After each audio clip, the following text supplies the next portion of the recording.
Ta'ala. Kita telah menyelesaikan pembahasan tentang definisi hadits sahih, pembagian hadits sahih, syarat-syarat hadits sahih. Juga telah kita uraikan tentang definisi ad-dhabt dan ketentuannya, pembagiannya. Kemudian di pembahasan yang ke-6,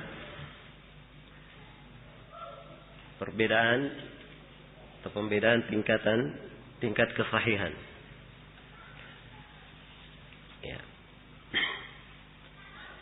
Maksudnya kesahihan itu bertingkat-tingkat, berjenjang. Sebagian hadits, sebagian jalur periwayatan kadang lebih sahih daripada sebagian yang lainnya. Iya. Ini yang dibahasakan oleh Ibnu Hajar rahimahullah dalam ucapan beliau. Wa tatafawatu rutabuhu bitafawuti hadhihi al-awsaf. Wa tatafawatu rutabuhu bitafawuti hadhihi al-awsaf. Dan tingkatan as-sahih, rutab jamak dari rutbah. Rutbah artinya tingkatan. Rutabuhu, hu, ini domir kembali kepada as-sahih. Jadi tingkatan as-sahih tatafawat, berjenjang, berbeda. Kenapa ada tafawut? Bitafawuti hadhil awsaf. Karena ada perbedaan pada sifat-sifat ini. Ya, tadi telah diterangkan di pertemuan atau di majelis sebelumnya bahwa hadits yang sahih disyaratkan padanya berapa syarat? 5 syarat. Dari 5 syarat ini ada perbedaan-perbedaan tingkatan, terutama di syarat adalah turwa dan dhabtur ruwa, di syarat pertama dan kedua. Ya. Keadilan seorang rawi, dhabtnya ini berjenjang, bertingkat-tingkat. Sebagian rawi ada yang hafalannya sangat banyak, riwayatnya sangat banyak. Ada yang riwayatnya sedikit, ada yang sedang-sedang. Sebagian rawi ada yang kesalahan riwayatnya banyak, ada yang sedikit. Iya. Sebagian rawi punya kekhususan riwayat pada guru tertentu, sehingga ia lebih menguasai hadits guru itu. Dan sebagian rawi yang lain dia meriwayatkan dari guru yang sama, tapi tidak mempunyai kekhususan riwayat. Maka adanya perbedaan-perbedaan pada sifat ini, sifat dhabt, sifat kesahihan, ini tentunya memberi pengaruh pada tingkat kesahihan sebuah hadits. Iya. Karena ada yang lebih kuat, sebagian riwayat ada yang lebih sahih, maka sejumlah ulama ada yang mengitlakkan, menggunakan bahasa pada sebagian sanad, mereka sebutkan sebagai ashahhul asanid, sanad yang paling sahih. Ya. Dan penggunaan kata ashahhul asanid ini, sanad yang paling sahih, ini penggambaran bahwa di antara sanad ada yang paling sahih, ada yang sahih, dan ada yang lebih sahih. Dan ini cukup menggambarkan bahwa tingkat kesahihan berjenjang. Derajat kesahihan bertingkat-tingkat. Iya. Karena awsafnya juga berbeda-beda. Seperti diberi contoh oleh Al-Hafidz Ibnu Hajar di syarah beliau, sebagian sanad yang dikatakan as-sahhul asanid, seperti jalan dari jalur Az-Zuhri, Muhammad bin Muslim Az-Zuhri meriwayatkan dari Salim bin Abdullah ibni Umar dari ayahnya Abdullah bin Umar. Ya, ini sangat sahih. Sebab Salim adalah imam terkenal, sangat kuat riwayatnya. Ia meriwayatkan dari ayahnya. Meriwayatkan dari siapa? Dari ayahnya. Dan Az-Zuhri punya kekhususan riwayat dari Salim. Maka ini disebut sebagai apa? As-sahhul asanid. Demikian pula beliau beri contoh seperti riwayat Muhammad bin Sirin dari Abidah bin Amr As-Salmani dari Ali bin Abi Thalib. Ya. Muhammad bin Sirin imam besar. Abidah juga seorang rawi yang sangat terpercaya, meriwayatkan dari Ali bin Abi Thalib. Ini sangat sahih. Contoh lain, Ibrahim An-Nakhai meriwayatkan dari Alqamah dari Ibnu Mas'ud. Ya, Ibrahim An-Nakhai imam di masanya. Demikian pula Alqamah. Dan silsilah ini punya keterkaitan sebab Ibrahim adalah murid yang paling senior, yang paling kuat hafalannya dari Alqamah. Dan Alqamah termasuk murid paling seniornya siapa? Ibnu Mas'ud. Ini di tingkatan pertama disebut oleh Ibnu Hajar, tingkat kesahihannya. Ada tingkatan di bawahnya, sahih juga tapi di bawahnya. Beliau beri contoh seperti Hammad bin Salamah an Thabit an Anas. Seperti Hammad bin Salamah meriwayatkan dari Thabit dari Anas. Hammad bin Salamah thiqah, terpercaya. Tapi kalau dibandingkan kedudukan riwayatnya, dibanding seperti Az-Zuhri, seperti Muhammad bin Sirin, seperti Ibrahim An-Nakhai, Hammad bin Salamah di bawahnya. Tapi tetap saja hadits Hammad bin Salamah dari Thabit dari Anas disebut sebagai hadits yang sahih. Jelas ya? Tingkatan di bawahnya lagi, seperti Suhail bin Abi Salih dari ayahnya Abu Salih Dakwan dari Abu Hurairah. Suhail, sebagian ulama ada yang menghitungnya sebagai rawi yang hasanul hadits. Bagi siapa yang mensahihkan haditsnya, dia di tingkatan yang paling bawah. Seperti Ibnu Hajar di sini, kelihatannya condong beliau masukkan di tingkatan yang lebih di bawah lagi. Jelas ya? Jadi secara global, hadits sahih itu bertingkat-tingkat dan berjenjang tingkat kesahihannya. Ya, dipandang pada sanadnya. Kalau ada yang bertanya kenapa ada perbedaan tingkat kesahihan, karena juga syarat kesahihannya ada perbedaan dalam sifat. Cara khusus itu tadi yang saya terangkan. Di dalam masalah apa? Adalah turwa dan doktor ruah. Ya, dalam pembahasan keadilan dan dhabat seorang rawi, ini ada perbedaan-perbedaan. Baik.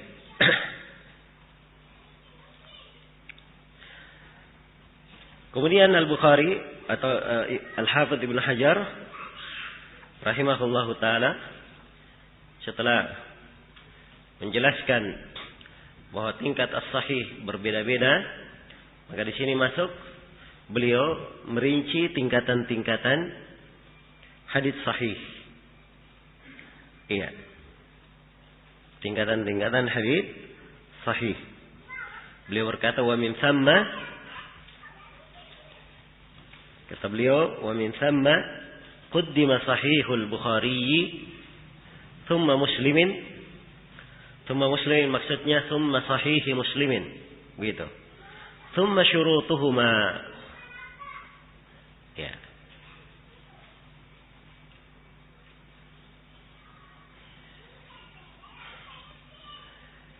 Kata beliau, karena itulah lebih didahulukan Sahih Al-Bukhari. Kemudian Sahih Muslim. Kemudian syarat hadits yang di atas syarat Bukhari dan Muslim. Hadits yang di atas syarat siapa? Al-Bukhari dan Muslim. Baik. Di sini beliau telah menyinggung Sahih Al-Bukhari yang didahulukan. Kemudian Sahih Muslim. Kemudian syarat keduanya. Dimaklumi bahwa hadits yang sahih itu tidak hanya ada di dalam Sahih Bukhari dan Sahih Muslim saja. Ada juga di luar apa? Sahih Bukhari dan Sahih Muslim. Iya. Karena itu ada buku-buku penulisan yang ditulis dalam hadits sahih. Seperti ada Sahih Ibnu Khuzaimah. Demikian pula Sahih Ibnu Hibban. Al-Hakim menulis buku Mustadrak ala Sahihain. Dan buku Al-Hakim ini Mustadrak, ia ingin mengistidrak, ya, ingin menunjukkan bahwa Al-Bukhari dan Muslim ya luput sejumlah hadits yang harusnya juga disahihkan. Nah, inilah yang dikumpul oleh siapa? Al-Hakim. Ya, walaupun tidak seluruh yang dikumpul oleh Al-Hakim itu ya dianggap benar untuk beliau. Seperti hadits riwayat Bukhari Muslim. Bahkan banyak yang dikritik. Baik. Secara global saya hanya ingin menunjukkan bahwa hadits yang sahih itu tidak hanya terdapat dalam riwayat Bukhari dan Muslim saja. Ada di selain Bukhari dan Muslim. Ad-Daraqutni punya kitab judulnya Al-Ilzamat. Beliau mengilzam Bukhari dan Muslim untuk mengeluarkan sejumlah hadits. Yang hadits-hadits itu menurut Imam Ad-Daraqutni sama, bahkan mungkin lebih daripada derajat hadits yang disebut oleh siapa? Al-Bukhari. Iya. Tapi ini bahasa Al-Hakim Mustadrak mengoreksi apa yang luput. Ad-Daraqutni mengharuskan. Ini bukan pengharusan terhadap Bukhari dan Muslim.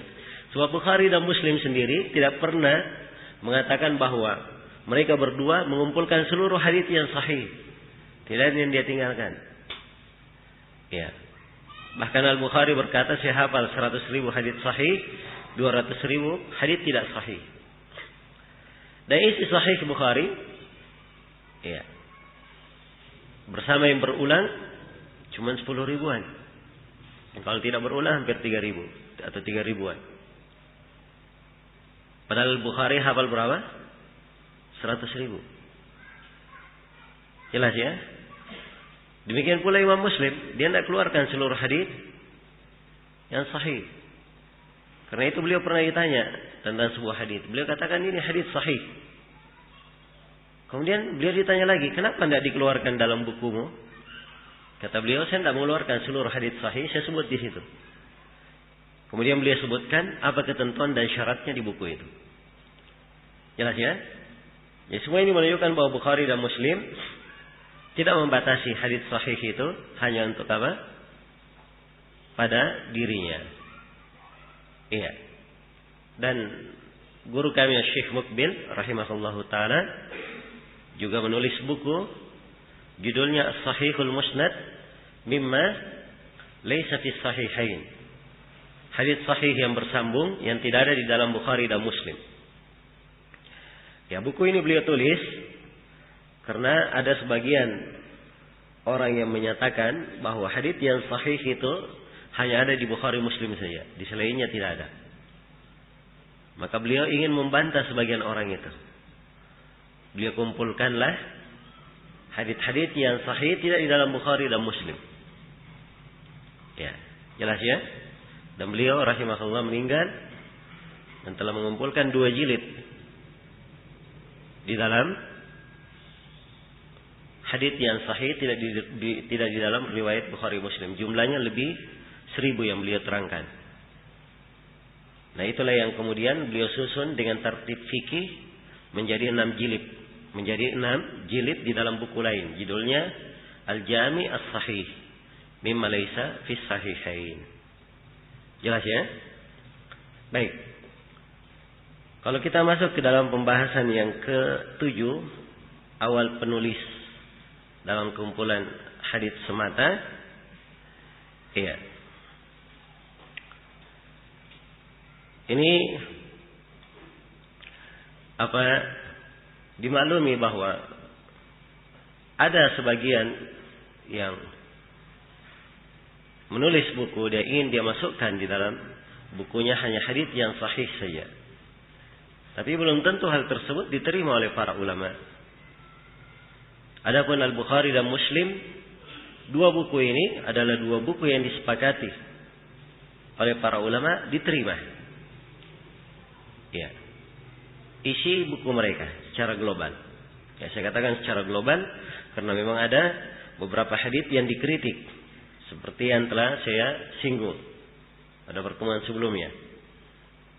Baik. Namun ada buku-buku yang dikumpulkan dan memuat hadits-hadits sahih. Seperti Sahih Ibnu Khuzaimah. Walaupun ada sebagian hadits lemah, tapi beliau juga menyebutkan banyak dari hadits yang sahih. Demikian pula Sahih Ibnu Hibban. Ya, sebagian orang mengatakan Ibnu Hibban itu mutasahil. Ya, bergampangan. Dia bergampangannya di pembahasan lain, Ibnu Hibban. Di pembahasan mengkritik rawi bergampangan mentauhid rawi-rawi yang majhul dalam kitabnya Siqat. Itu bergampangannya. Tapi khusus di buku dia ini, Sahih Ibnu Hibban, banyak hadits ya yang beliau terangkan adalah hadits yang betul sahih. Bahkan kelihatan sekali dari buku itu. Demikian pula di antara buku yang bagus memuat banyak hadits sahih adalah kitab Ibnul Jarud Al-Muntaqa. Disebut Muntaqa Ibnul Jarud. Memang tidak terlalu tebal bukunya. Haditsnya mungkin sekitar 800-an. Iya. Dan beliau mengumpulkan hadits-hadits tentang hukum saja. Dan Muntaqa Ibnul Jarud ini mempunyai keistimewaan. Kebanyakan yang beliau sebut adalah hadits sahih. Ada hadits tidak sahih tapi jumlahnya sedikit. Ya, namun tidak sama dengan Bukhari dan Muslim diterima oleh para ulama. Jelas ya? Baik. Itu beberapa buku yang menulis tentang hal ini. Di antara buku juga adalah buku siapa? Dia Al-Maqdisi Al-Mukhtarah. Buku Dia Al-Maqdisi yang disebut dengan judul Al-Mukhtarah. Sebagian ulama dia mengunggulkan buku Al-Maqdisi ini di atas buku Al-Hakim.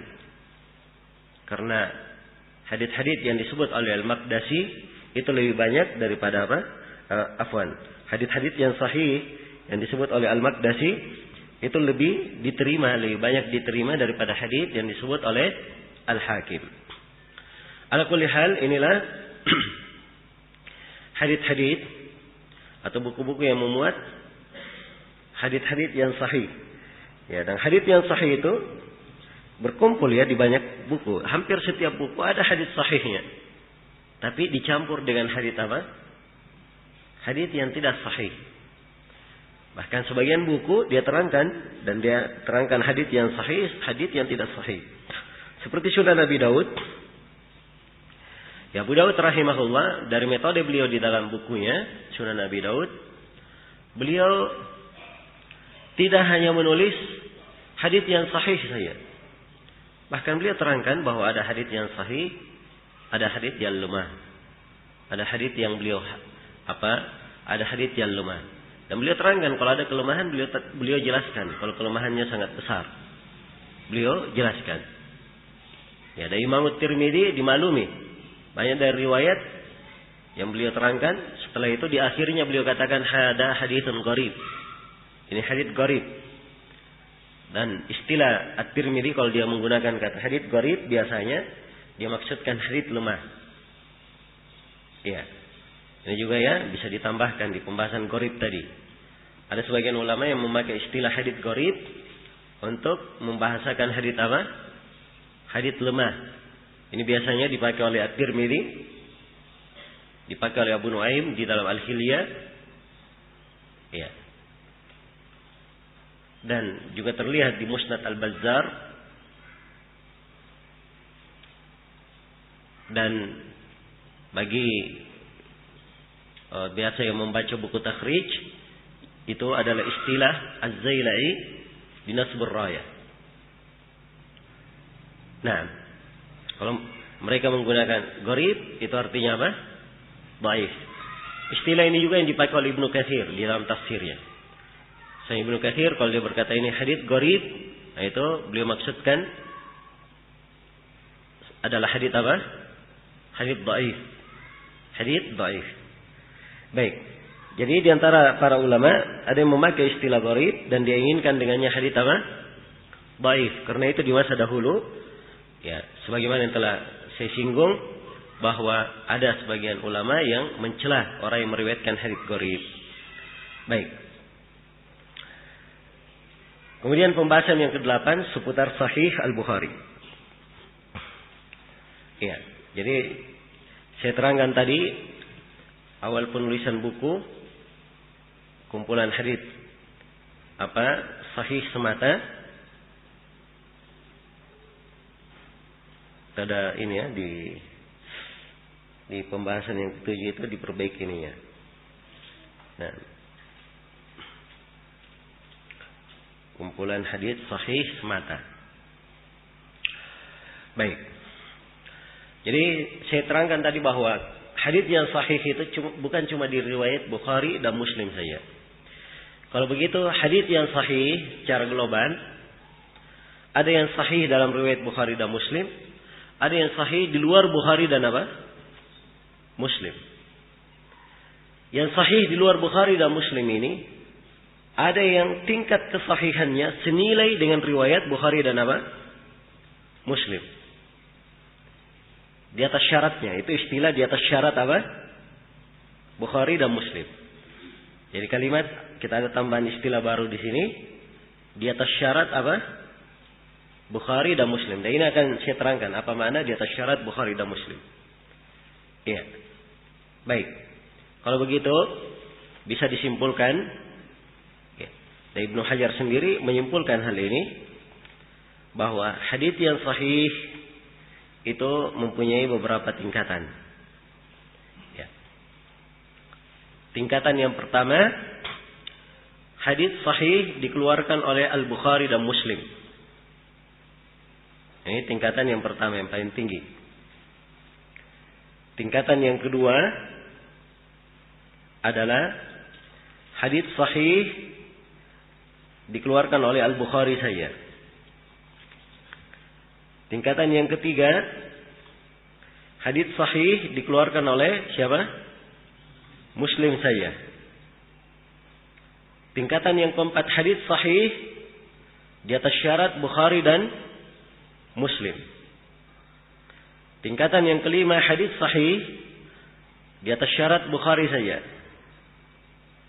Tingkatan yang keenam, hadits sahih di atas syarat Muslim saja. Dan tingkatan yang ketujuh, hadits sahih yang tidak di atas syarat Bukhari dan Muslim. Jelas ya? Berarti seluruh hadits sahih yang disebut oleh Ibnu Hajar di sini semuanya ada berapa tingkatan? Ada 7 tingkatan. Ya, itu kesimpulannya. Sekarang kita akan masuk menerangkan satu persatu dari apa yang dijelaskan oleh Al-Hafidz Ibnu Hajar. Kata beliau, wa min samma quddima sahih Al-Bukhari. Dari situlah sahih Al-Bukhari didahulukan. Thumma Muslimin. Kemudian sahih Muslim. Bukhari kemudian Muslim yang didahulukan. Jelas ya? Ya. Riwayat Muslim dimaklumi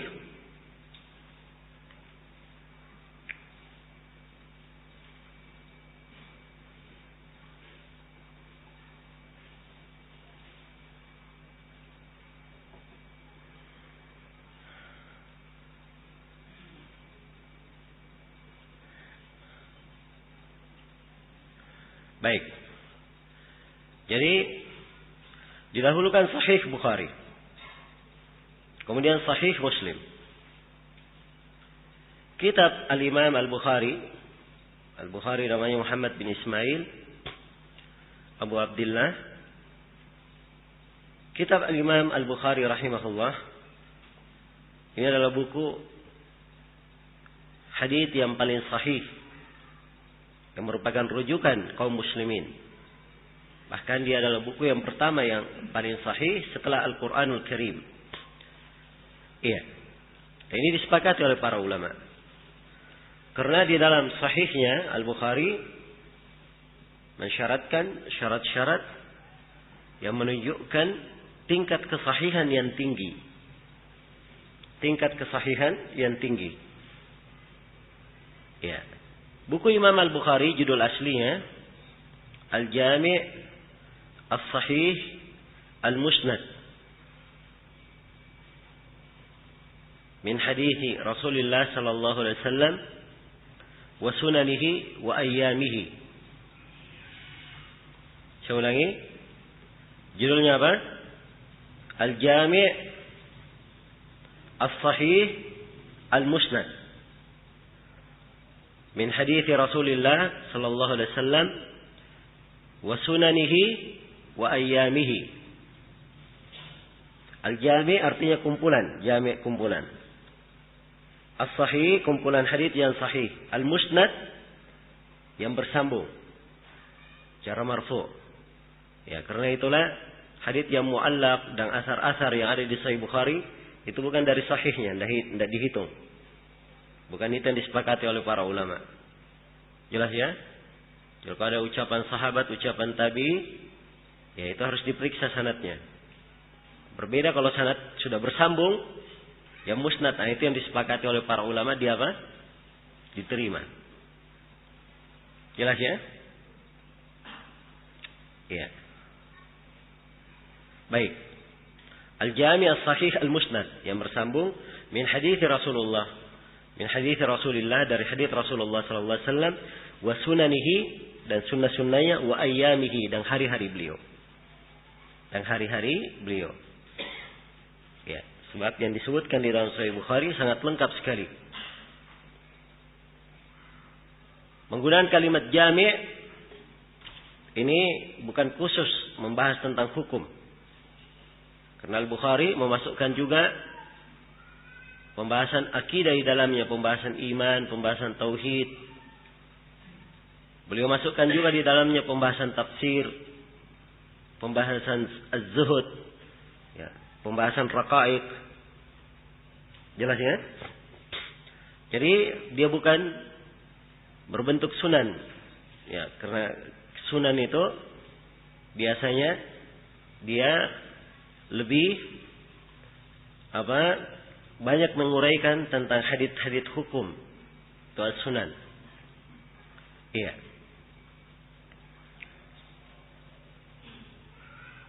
Sahih Muslim juga, ya, nama buku beliau di jumlah ulama disebut dengan nama Al-Musnadus Sahih.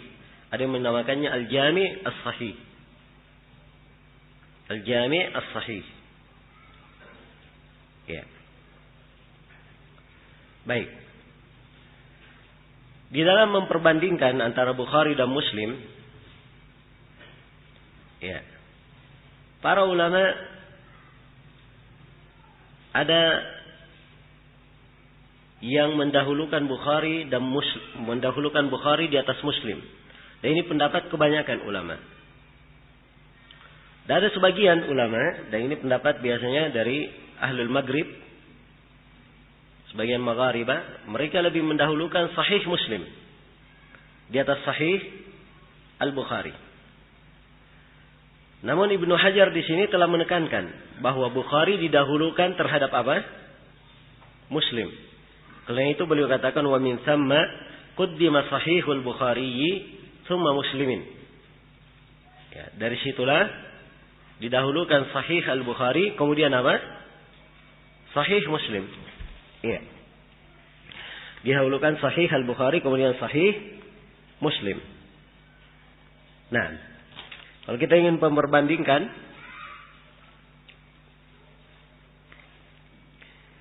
ya, antara sahih Bukhari dan sahih Muslim, kita lihat saja beberapa hal. Ya. Hal yang pertama,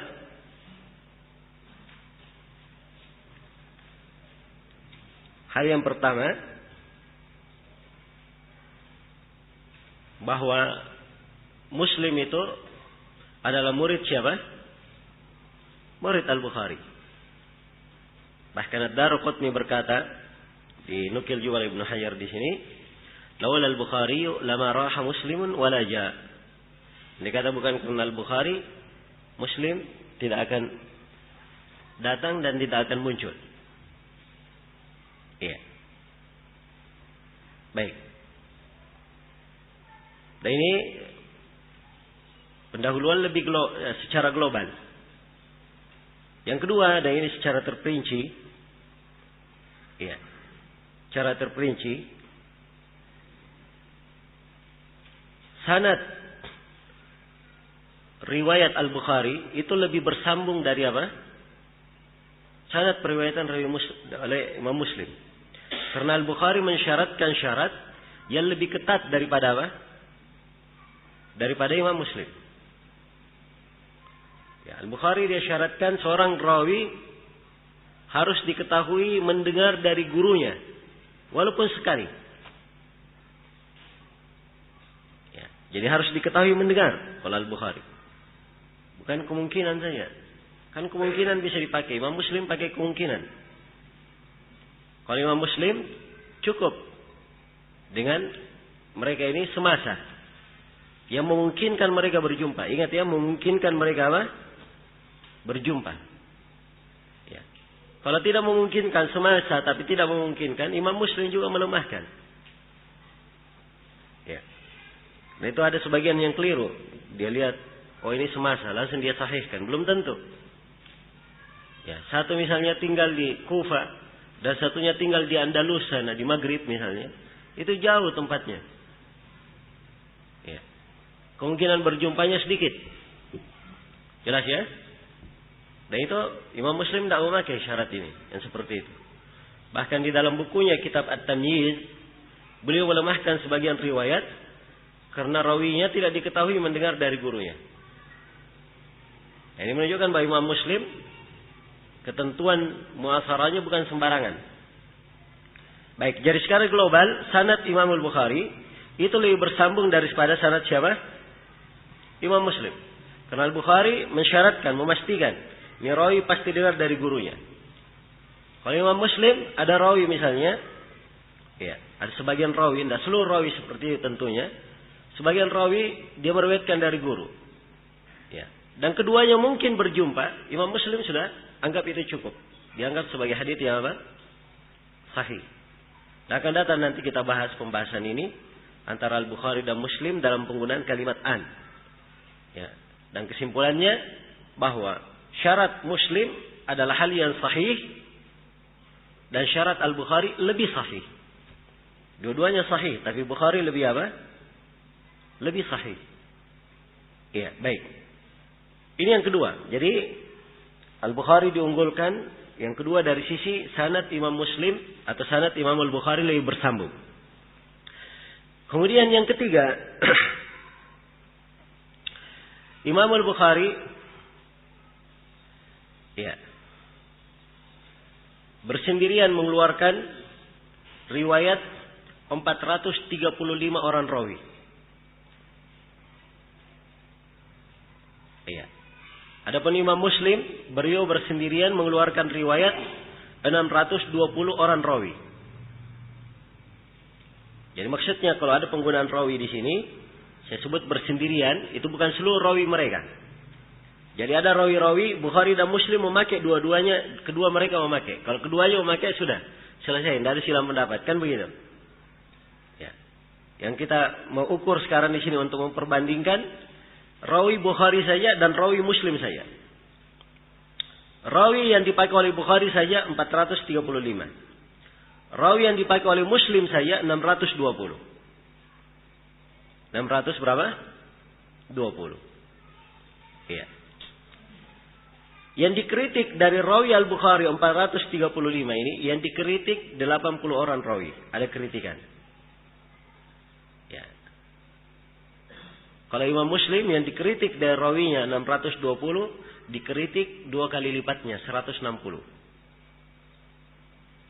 Dikritik berapa? 160. Kalau begitu rawi yang dikritik terhadap Imam Muslim lebih banyak daripada apa? Al-Bukhari. Ini sisi yang ketiga, menunjukkan bahwa Al-Bukhari lebih kuat ketentuannya. Iya. Kemudian dari sisi yang ketiga atau dari sisi yang keempat, rawi yang dikritik terhadap Al-Bukhari ini, ya, itu oleh Al-Bukhari tidak terlalu banyak dia keluarkan haditsnya.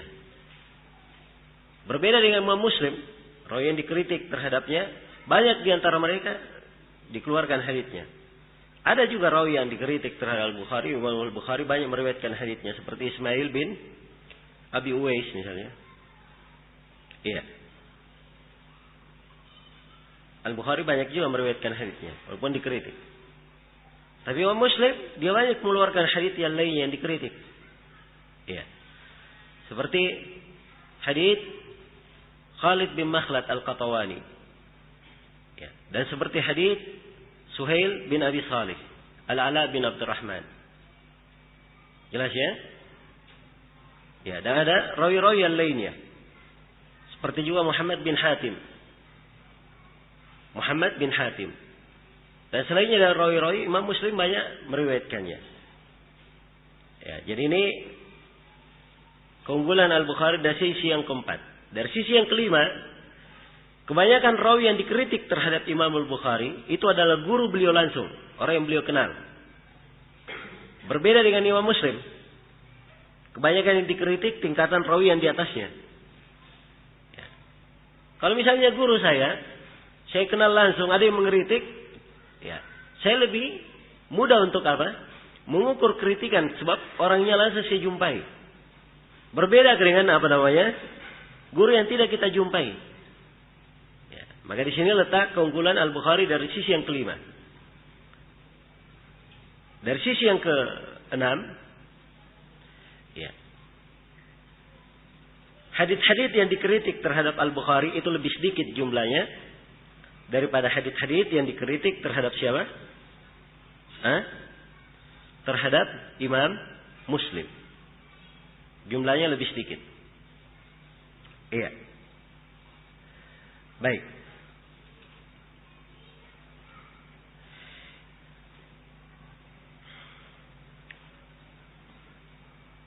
Dikritik terhadap Bukhari dan Muslim sekitar 210 hadits. Iya. Dari 210 itu yang terkait dengan Al-Bukhari cuma 80. Lebihnya ada keterkaitan dengan siapa? Dengan Muslim. Iya. Baik. Maka ini sisi apa? Kekuatan Sahih Al-Bukhari yang lainnya. Karena itulah kesimpulan Ibnu Hajar di sini sudah tepat bahwa Sahih Bukhari lebih didahulukan daripada Sahih apa? Sahih Muslim.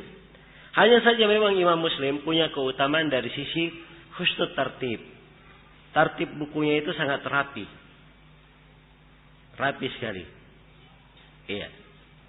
Beliau mengumpulkan hadits terkait dengan pembahasan pada satu tempat. Pada satu tempat. Berbeda dengan Sahih Al-Bukhari. Nah, jadi kalau ada yang mengunggulkan Sahih Muslim dari sisi tartibnya, ya silahkan. Ya, dan itu makna yang diarahkan kepada orang-orang yang lebih mengunggulkan Sahih Muslim. Ya, seperti apa? ucapan Abu Ali An-Naisaburi, "Ma tahta adimis sama' sah min kitab Muslim." Tidak ada di bawah kolong langit yang lebih sahih dari hadits Muslim, dari kitab Muslim. Ya, ucapan Abu Ali ini mungkin dia inginkan sudut tertentu seperti baiknya tartibnya. Baiknya secara tertib. Jelas ya? Atau mungkin dikatakan Abu Ali belum lihat Sahih Al-Bukhari. Ya, sebagaimana Imam Syafi'i, ya beliau mengatakan tidak ada yang lebih sahih dari Muwatta Imam Malik. Ini ucapan Imam Syafi'i wajar sebab Al-Bukhari dan Muslim datang setelah siapa? Setelah Imam Syafi'i. Iya. Baik. Jadi ini kesimpulannya untuk pembahasan antara Sahih Bukhari dan Sahih apa? Sahih Muslim. Kemudian yang ke-11, makna di atas syarat Al-Bukhari dan Muslim. Ini tadi ala syarti apa? Ala syarti Syaikhain atau ala syarti Al-Bukhari atau ala syarti Muslim. Iya. Kalau ada ahli hadits misalnya berkata ini hadits sahih di atas syarat Al-Bukhari dan Muslim. Atau dia berkata ini hadits sahih di atas syarat Al-Bukhari. Atau dia berkata ini hadits sahih di atas syarat Muslim. Apa artinya itu? Hah? Nah, ini yang ingin kita jelaskan di sini. Ya, yang dipegang oleh Al-Hafidz Ibnu Hajar di sini di dalam penjelasan beliau katakan yang diinginkan adalah ruwatuhuma ma baki syurutus sahih. Ya. Yang diinginkan kalau dikatakan di atas syarat Bukhari dan Muslim adalah rawi-rawi Bukhari dan Muslim. Rawi-rawi siapa? Bukhari dan Muslim. Tetapi dengan menjaga syarat-syarat kesahihan. Dengan menjaga syarat-syarat kesahihan. Ya, jadi menghukumi sebuah hadits dia di atas syarat Bukhari dan Muslim ada dua langkah yang kita lakukan. Langkah yang pertama, ya, misalnya kita dapatkan sebuah hadits di Sunan Abi Daud. Iya, ada hadits di Sunan apa? Abi Daud. Kita dapatkan hadits tersebut. Iya. Kita periksa pertama rawi-rawi Sunan Abi Daud. Rawi-rawinya kita periksa.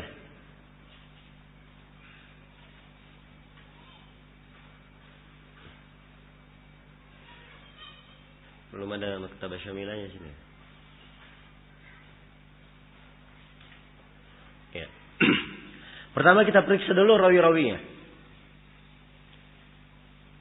Rawi-rawi Sunan Abi Daud. Setelah dipastikan bahwa rawinya semuanya Bukhari dan Muslim misalnya, dipakai oleh Bukhari dan Muslim, ya, maka langkah yang kedua kita periksa, ya, bersambungnya ini secara riwayat Bukhari Muslim mengeluarkan seperti itu atau tidak?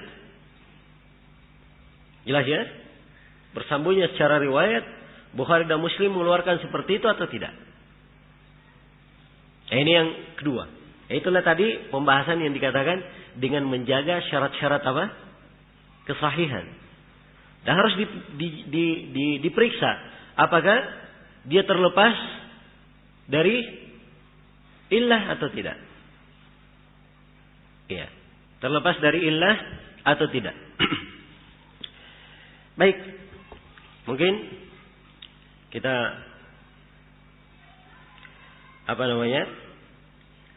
perjelas pembahasan ini. Ya.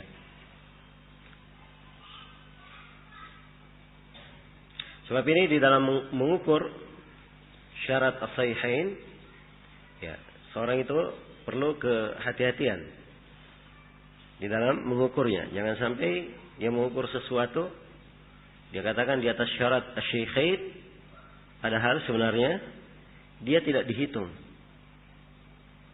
Tidak dihitung di atas syarat apa?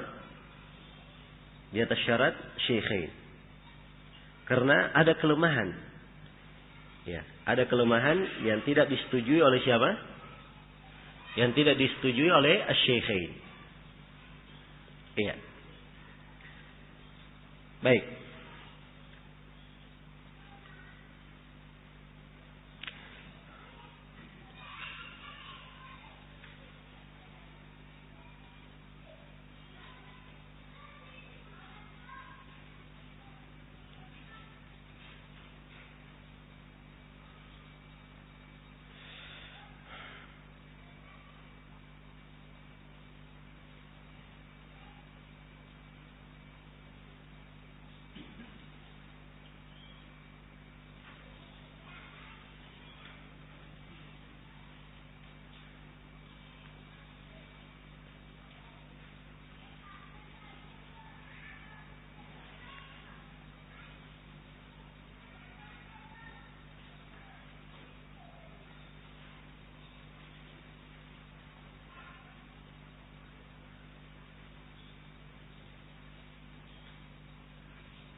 Ya, tadi saya ingin keluar bahwa kitab Syekh Mukbil Al-Jami' As-Sahih supaya kita periksa.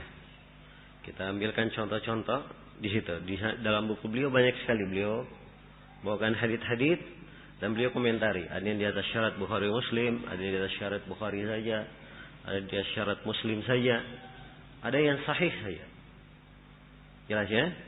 Buku itu buku yang paling bagus kalau ingin mengambil contoh. Baik, saya kembali kepada contoh yang saya sebut di pelajaran tadi. Hadits riwayat At-Tirmidzi, "May yuridillahu bihi khairan yufaqihu fid din." At-Tirmidzi berkata, "Haddatsana Musa bin Ismail." Ya. Musa bin Ismail. Ya. Kalau kita buka di dalam buku biografi rawi, kita dapatkan bahwa Bukhari dan Muslim meriwayatkan dari keduanya, dari Musa bin Ismail. Kalau begitu dia rawi dipakai oleh siapa? Bukhari Muslim.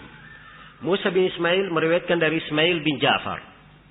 Ismail bin Ja'far ini, kalau kita buka dalam biografi rawi, dia juga rawi yang dipakai oleh siapa? Bukhari dan Muslim. Ya. Dia meriwayatkan dari Abdullah ibn Sa'id bin Abi Hind. Abdullah bin Sa'id ini juga rawi dipakai oleh siapa?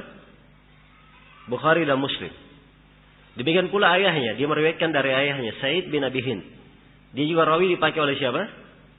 Bukhari dan Muslim. Dari Ibnu Abbas. Ya. Kalau begitu 5 rawinya semuanya dipakai oleh siapa? Dipakai oleh Al-Bukhari dan Muslim. Ya, sisa kita lihat terpenuhi syarat atau tidak, terpenuhi syarat atau tidak. Syarat kesahihan, apakah tidak ada illah, tidak ada syudud? Jawabannya telah dikumpulkan jalan-jalannya, tidak diketemukan, ada illah.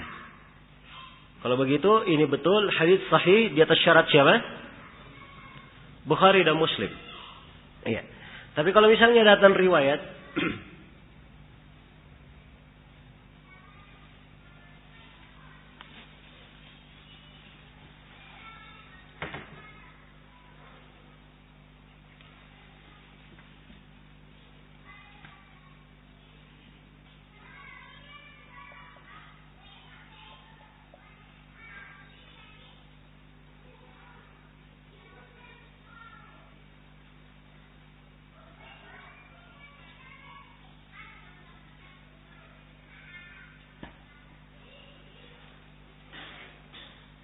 misalnya datang riwayat Husain bin Bashir meriwayatkan dari Az-Zuhri dari Anas bin Malik. Kita pertama periksa dulu. Husain bin Bashir rawi Bukhari Muslim atau bukan? Jawabannya ya, rawi Bukhari dan Muslim. Jelas ya? Az-Zuhri rawi Bukhari Muslim atau bukan? Jawabannya ya, rawi Bukhari dan Muslim. Kemudian Anas bin Malik sudah jelas ya, sahabat. Ya, haditsnya ada di dalam riwayat Bukhari dan Muslim. Ya. Selesai rawinya. Tapi apakah ini sahih? Jawabannya tidak. Ini tidak sahih. Karena Al-Bukhari dan Muslim tidak pernah mengeluarkan hadits Hushaim bin Bashir meriwayatkan dari Az-Zuhri dalam sahihnya. Kalau dia keluarkan hadits Hushaim bin Bashir dari selain Az-Zuhri. Jelas ya? Dari selain Az-Zuhri. Demikian pula Az-Zuhri di dalam sahih Al-Bukhari dan Muslim tidak ada Az-Zuhri dan muridnya siapa? Hushaim bin Bashir di dalam bukunya. Karena memang Hushaim bin Bashir ada kelemahan riwayatnya dari siapa? Dari Az-Zuhri. Ya. Karena itu yang seperti ini walaupun rawinya semua Bukhari Muslim tetap kita katakan haditsnya apa? Haditsnya dhaif, haditsnya lemah. Jelas sampai sini? Ini mana ucapan Ibnu Hajar rawi-rawi disertai dengan apa? Syarat-syarat hadits sahih. Ya, saya beri contoh lain. Seperti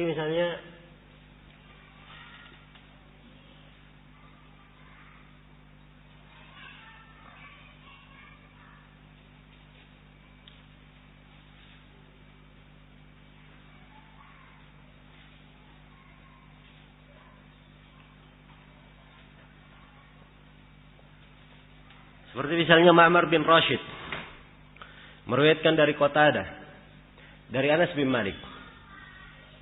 Kalau kita periksa biografi Ma'mar bin Rashid, dia rawi dipakai oleh Bukhari dan Muslim. Demikian pula Qatadah dipakai oleh Bukhari dan Muslim. Ya. Tapi tidak diketemukan di Sahih Bukhari ada Ma'mar meriwayatkan dari Qatadah. Tidak ada. Kalau di semuanya Muslim ada betul satu tempat.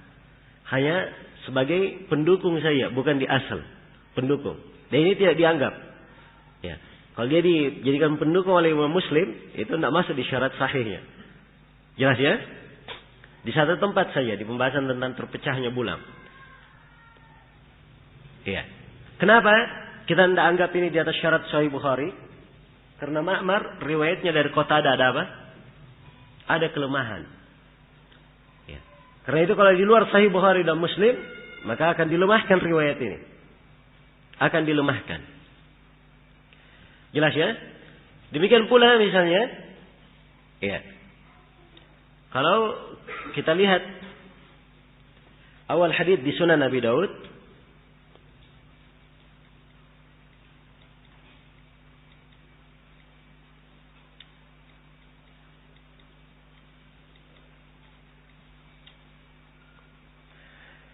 awal hadits di Sunan Abi Daud sanadnya begini. Ya.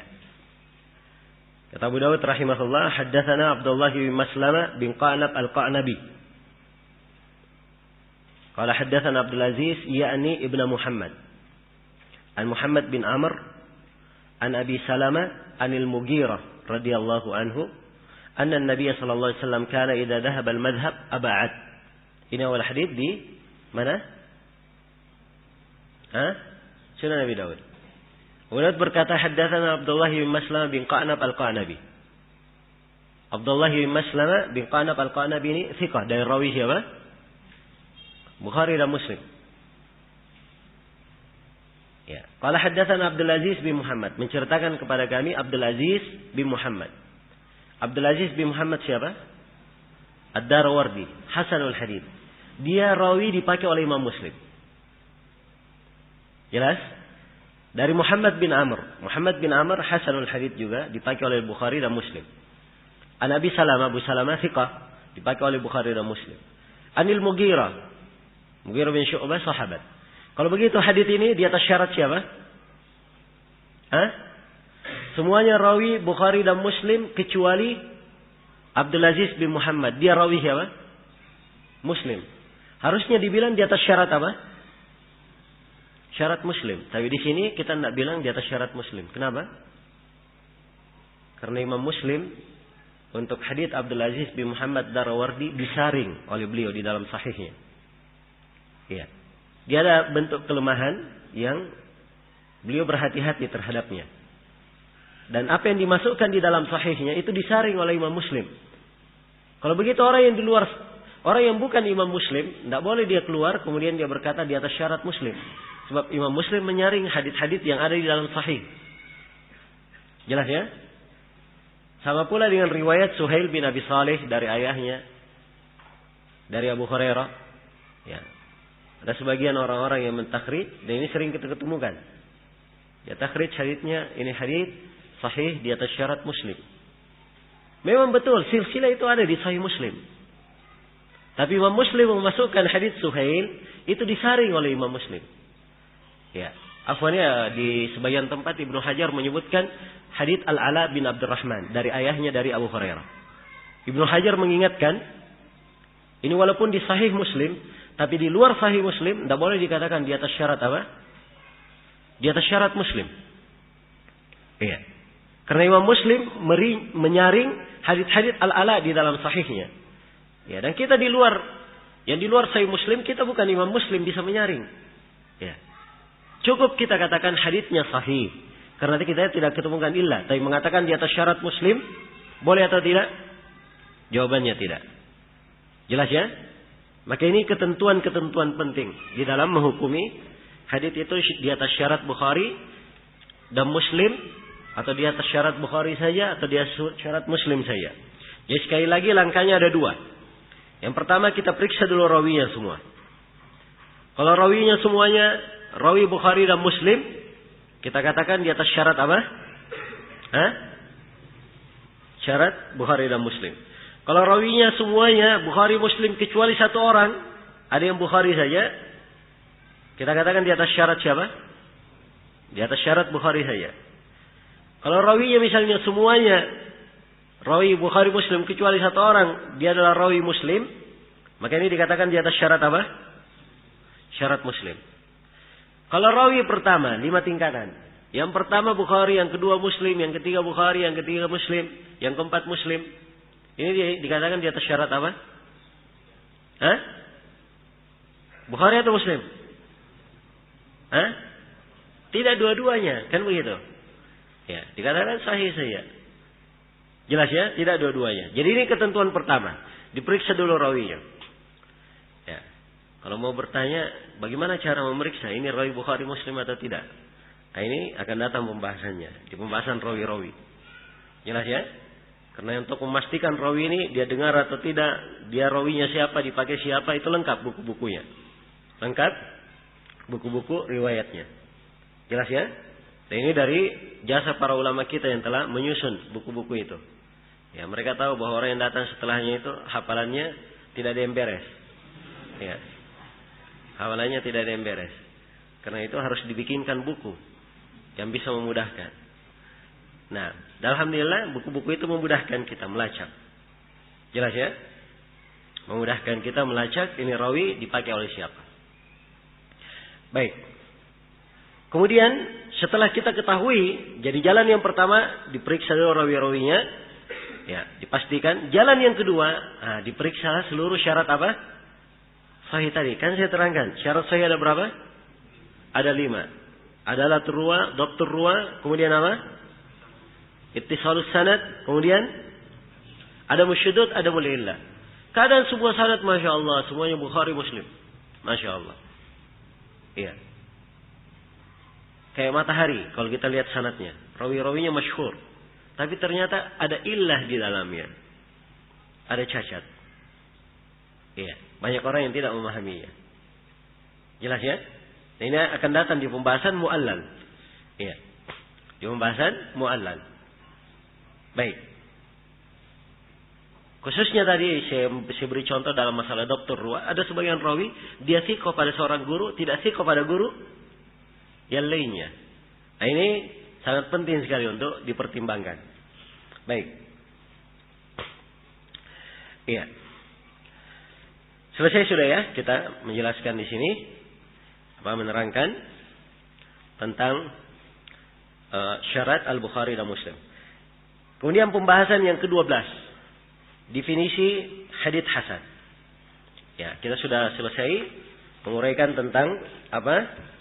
Hadits sahih, tingkatan-tingkatannya, pembagiannya, kemudian bagaimana perbandingan antara Bukhari dan Muslim dan di atas syarat keduanya. Baik.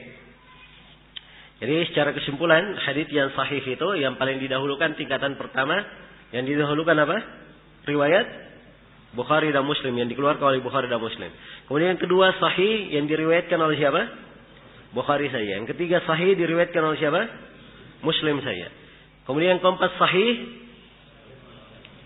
tidak diriwayatkan Bukhari dan Muslim tapi di atas syarat apa? Bukhari dan Muslim.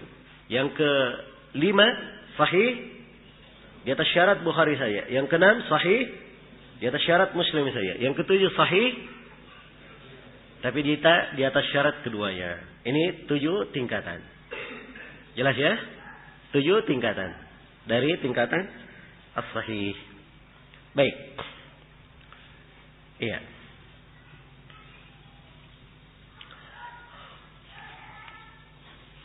Ya, dan ilmu mustalah itu saya sering ingatkan ya. Ilmu mustalah itu adalah kaidah-kaidah. Ya. Teori. Ya. Penentuan seorang itu betul paham mustalah yang dia pelajari atau tidak itu dipraktek. Ketika dia masuk mempelajari sanad hadis. Nah itu baru dilihat dia paham mustalah atau tidak di situ. Iya, ketika dia mengoreksi dan membahas sanad sebuah hadis. Baik. Kata Al-Hafidz Ibnu Hajar rahimahullah, "Fa in khaffa ad-dabtu fal hasanu li dzatihi." Kalau dhabt rawi itu khaf ringan, maka dia adalah hadis apa? Hasan li dzatihi. Dia hadis hasan li dzatihi. Baik. Iya. Kalau dhabt rawi itu ringan. Ya. Dhabt kan berkaitan dengan hafalan, kekuatan hafalan. Ya. Bagaimana cara menentukan ini ringan, ini berat? Ya. Ini dhabtnya full, ini dhabtnya setengah saja. Bagaimana cara menentukannya? Ya. Sekali lagi, ini semuanya bertumpu kemana? Ke buku-buku apa? Buku-buku rawi. Sebab kita di masa ini kita tidak punya alat untuk menentukan rawi itu diterima atau tidak kecuali melalui nas yang disebutkan oleh para imam ahli riwayat. Ya, dan akan datang nanti pembahasannya insyaallah di pelajaran akan kita lalui sedikit pembahasan ilmu jarh wa ta'dil. Ya. Di pembahasan jarah dan ta'dil.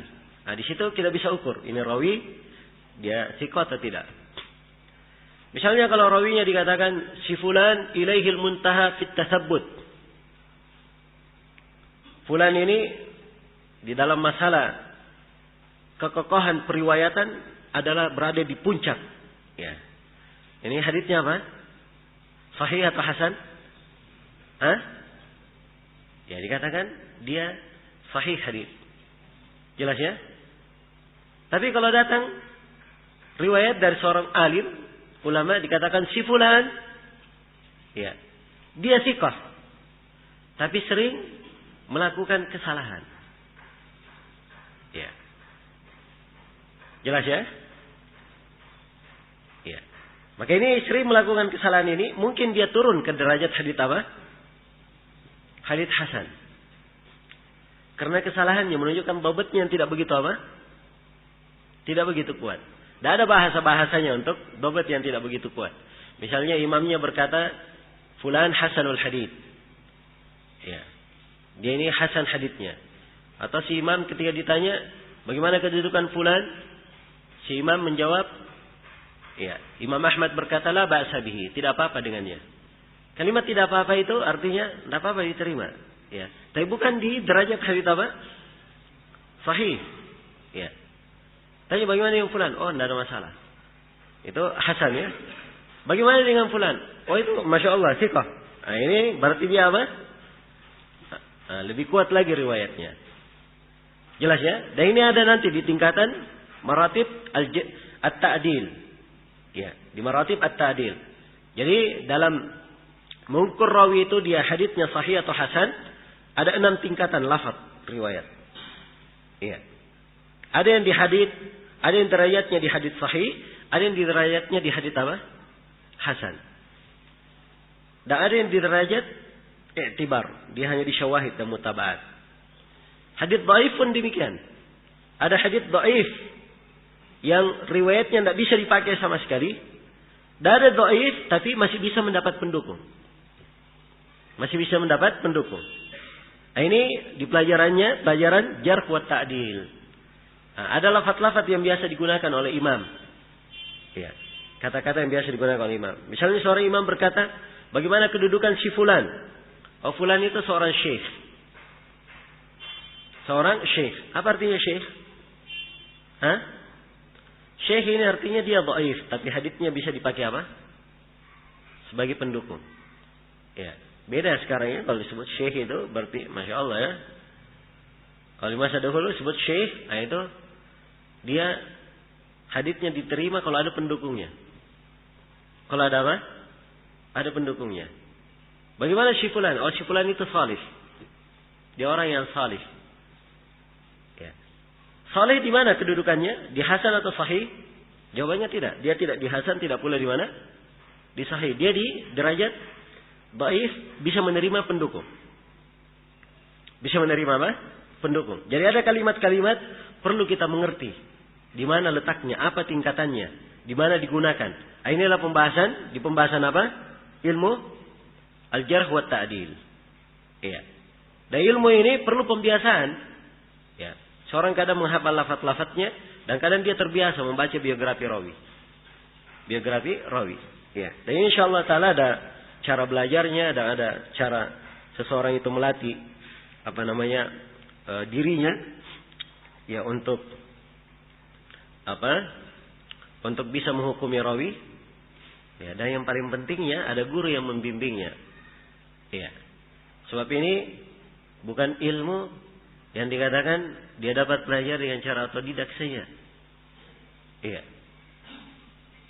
Karena itu dari masa ke masa di bidang ilmu hadis ya, seorang dilarang berbicara, apalagi dia menghukumi hadits ini sahih atau tidak, kecuali kalau ada seorang ahli hadits mempersaksikan bahwa dia sudah layak untuk hal tersebut. Ya, ini syarat banyak dialfakan di masa ini, sehingga bermunculan orang-orang bicara tentang hadits dan dia tahu dari mana dia mengeluarkan hukum-hukum yang seperti itu. Iya, mengeluarkan hukum-hukum yang seperti itu. Baik. Jadi selesai ya. Ini untuk ukuran khaffad dhabat, mengukur ringannya dhabat. Ini dilihat kepada bagaimana ulama al-jarh wa ta'dil mengomentari rawi itu. Mengomentari seorang rawi. Iya. Jelas ya? Baik. Jadi kalau dalam definisinya hadits hasan itu, fal hasanu li dzatihi. Kalau kita ingin beri definisi tentang hadits hasan li dzatihi, ya. Definisi al-hasan definisi al-hasan ya, cukup kita katakan bahwa dia sama dengan hadits sahih, akan tetapi ada rawi yang apa?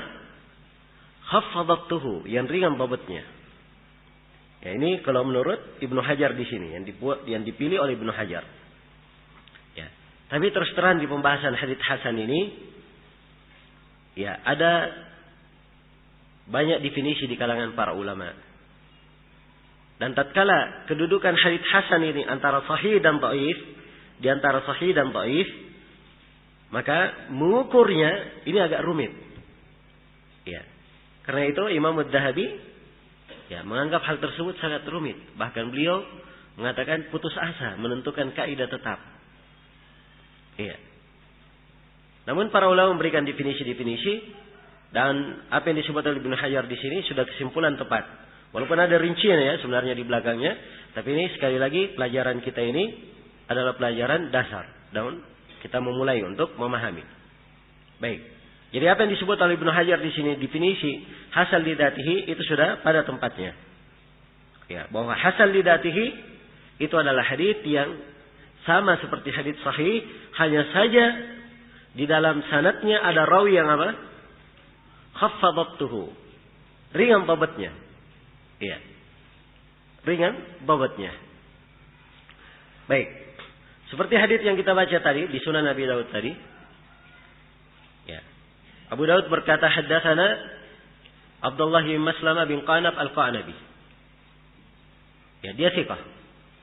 Gurunya Abdul Aziz bin Muhammad Darwardi. Abdul Aziz bin Muhammad apa? Hasanul hadits. Iya. Hasan haditsnya.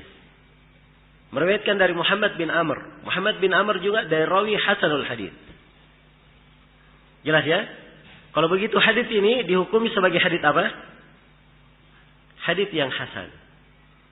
Hadits yang hasan. Ini contoh yang baik untuk hadits hasan apa? Lidatihi. Untuk hadits hasan lidatihi. Baik. Kemudian kata beliau, wa bi kasrati turuqihi yusahhah. Ya, jadi telah kita uraikan di sini definisi hadits hasan lidatihi. Kemudian Ibnu Hajar memberikan penjelasan tentang sahih li ghairihi. Ya, itulah ucapan beliau, wa bi kasrati turuqihi yusahhah. Dengan memandang kebanyakan jalannya, dia bisa disahihkan. Ya. Jadi kalau misalnya hadits hasan lidatihi, datang lagi hadits hasan lidatihi setelahnya. Ya. Jadi ada dua hasan lidatihi. Maka dua jalan ini menyebabkan hadits itu bisa naik menjadi hadits apa? Menjadi sahih li ghairihi. Ya. Bisa menjadi hadits sahih li ghairihi. Baik, jadi itu contoh untuk hadits sahih li ghairihi. Apa namanya kesimpulan untuk hadits yang dikatakan sebagai hadits yang sahih li ghairihi. Nah,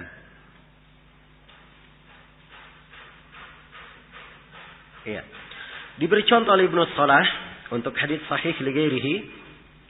Beliau beri contoh adalah hadits dari jalan Muhammad bin Amr bin Alqamah.